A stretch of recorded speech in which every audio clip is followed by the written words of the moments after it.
Hi. So I am back with more videos today, and in this video, I want to talking about how you can rise to professors when you are looking for opportunity to study abroad or to get a scholarship. Okay, so if you have been making attempts to either study abroad to get a scholarship before, you probably by now have heard information or heard from people talking about that one of the things that you may need to do, depending on the country you are trying to get admission or scholarship to, maybe to write to professors to make inquiries about the possibility of them accepting you as their student or possibility of them having funding to support you as a graduate student for either for masters or for a PhD study. So today let's talk about how to properly write to a professor and to get have a very good chance of getting a response from a professor. Your goal is to get a scholarship or to get an opportunity to study abroad for masters or for a PhD.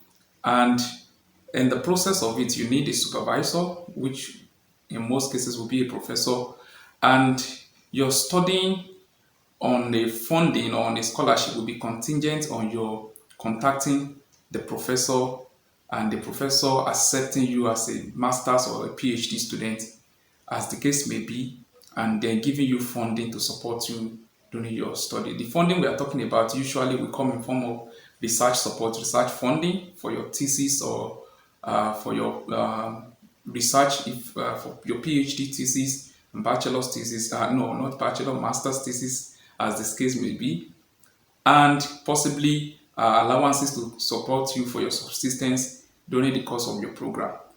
So you need a supervisor, you need a professor that will agree to be your supervisor.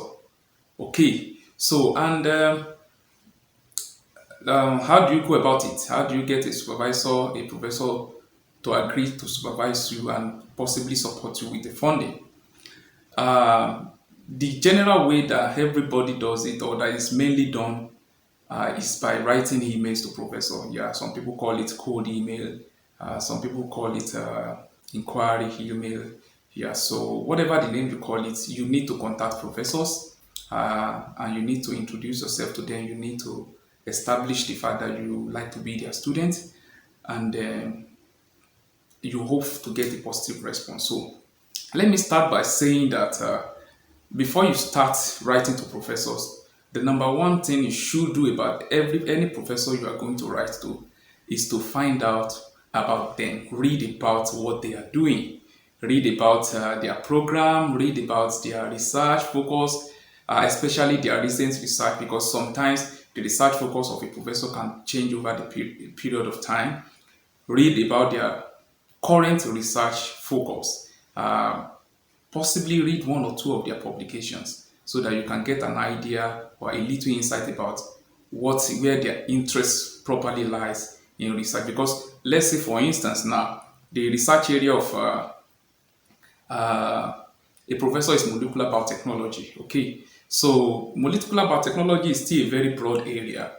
So you can find out what aspect of molecular biotechnology is the professor involved in, or maybe it's microbial biotechnology, if it's plant biotechnology, or the professor is in the area of economics. What aspect of economics, macroeconomics, microeconomics, in macroeconomics, which aspect of the economics is the professor into? So you should have an idea, an insight into what the professor is doing, the focus, the research area.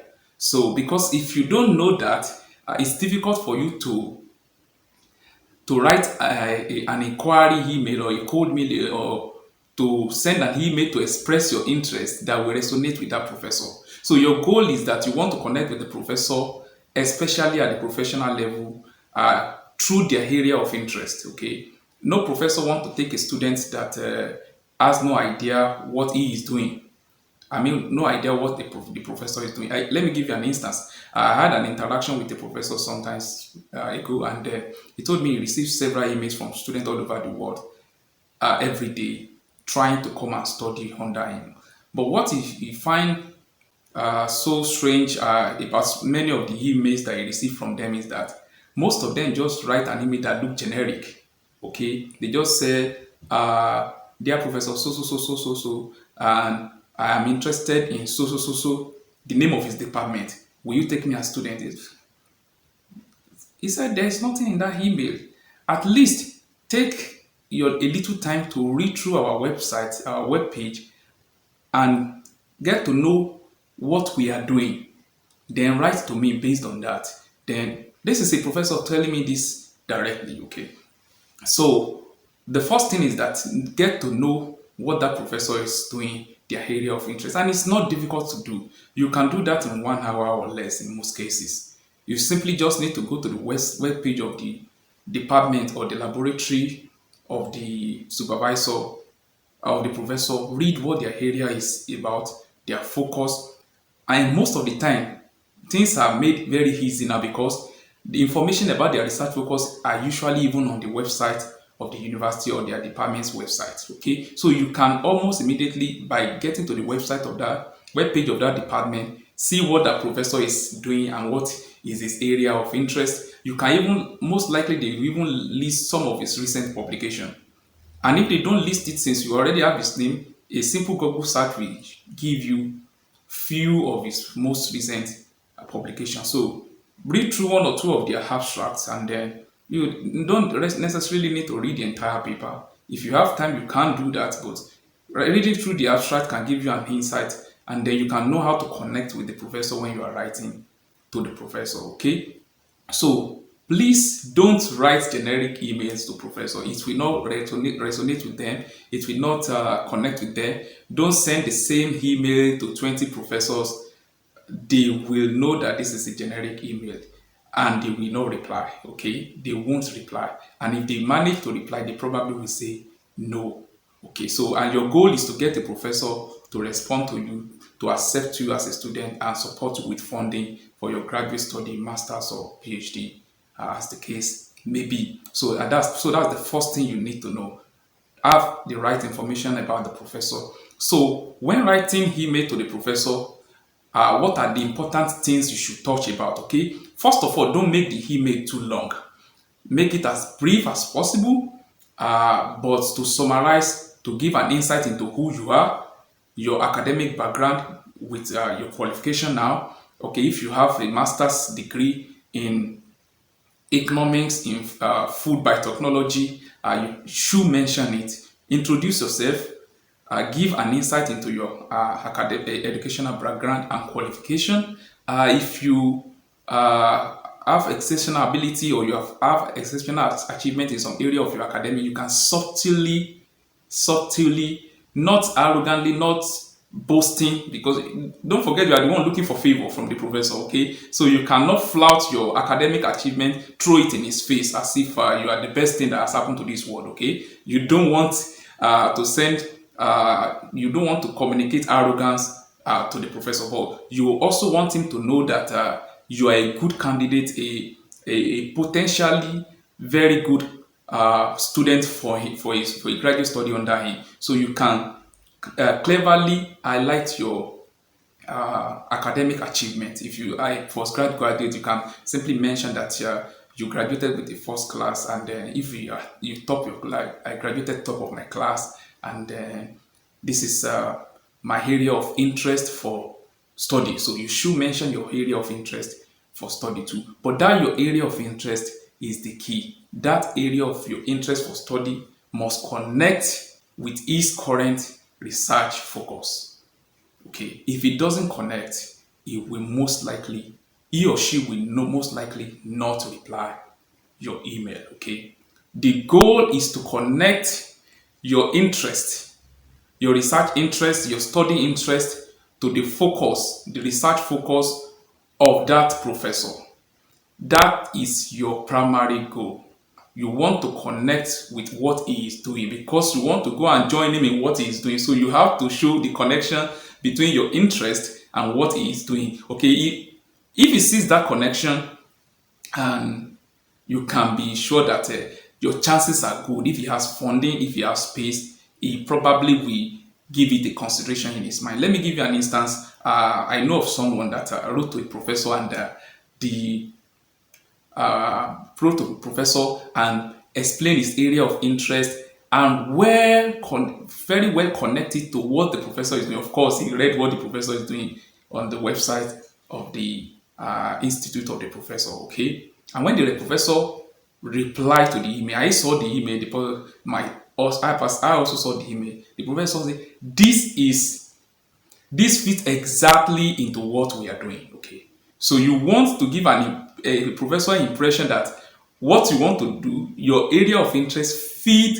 perfectly or very well into what he is doing. Okay. No professor will give funding for research to someone that is interested in something that is not uh, in their area of research focus. Don't forget the funding that you need for them to use to support you is dedicated towards research.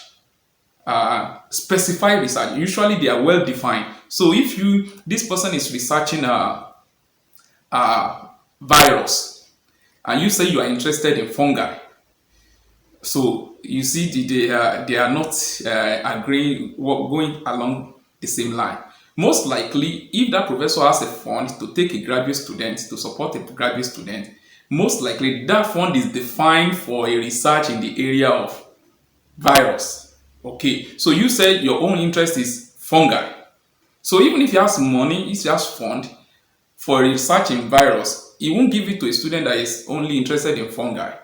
Especially if he is not also working on fungi and has another funding for that. Okay, so you need to make your interest fit into the research area, the research focus of the professor that you are contacting. Okay, so that is why it can be generic. The research focus of one professor, all professors will be different. They are not all doing the same thing. Okay, so that is important. So when sending your email, you can also send a summarized version of your CV, attach it to it, so that the professor, if he reads the email and is interested in you, he can simply open your CV and have a glance through QV. Don't put the details of your CV in the email. Just attach your CV put your CV as an attachment to it. Okay. If you are an exceptionally good student, you can also attach your transcript. Imagine you graduated with a first class and with a distinction at the top of your class. You can also attach your transcript. Okay. If you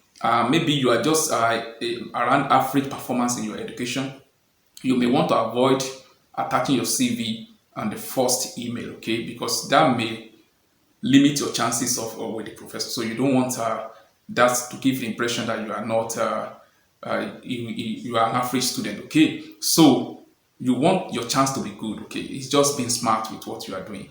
So write to the professor and then connect with the professor. Be polite in what you are doing, in what you are saying in your emails, and then connect properly with the professor. So before I end this video, I want to also say that one mistake that people also make is that when they are sending email to professors for inquiry, for trying to get a supervisor, most time people send too few emails. Okay, you need to send many emails. Okay, some people will be fortunate, maybe after the few emails you send, you get a response from a professor. Okay, but have it at the back of your mind that you will send several emails. Okay, I typically suggest that somebody should be planning to send between 100 and 150 emails.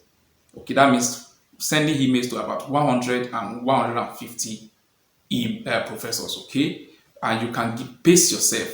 If you want to do that for a month, you can decide, okay, every day I'm going to send email to 3 professors or 4 professors or 5 professors for the next 30 days. If you are sending to 5 professors daily for 30 days, in 30 days, 1 month, you will have sent emails to 150 professors. And if you follow this simple guide and you connect with them, the chances are very high that one of them will respond positively to your email. So don't forget, your goal is to connect with them to get a positive response, not just to write. Your goal is not just to write. Your goal is to get a positive feedback. And you have to keep writing until you get the feedback you want. If you have sent to 20, they did not reply, or their reply is negative, don't get discouraged. Sometimes it's a demanding work, but it's worth the sacrifice. When you get one positive response, it will make up for all the effort you are putting into it. So I encourage you to continue. Don't give up. Keep writing those emails. Keep improving on those emails. Keep making contact. That scholarship, that admission you are looking for will eventually materialize if you don't give up. Okay. Thank you, thank you, thank you for listening. Okay.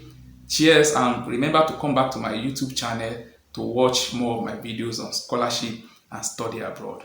I wish you the best. See you again.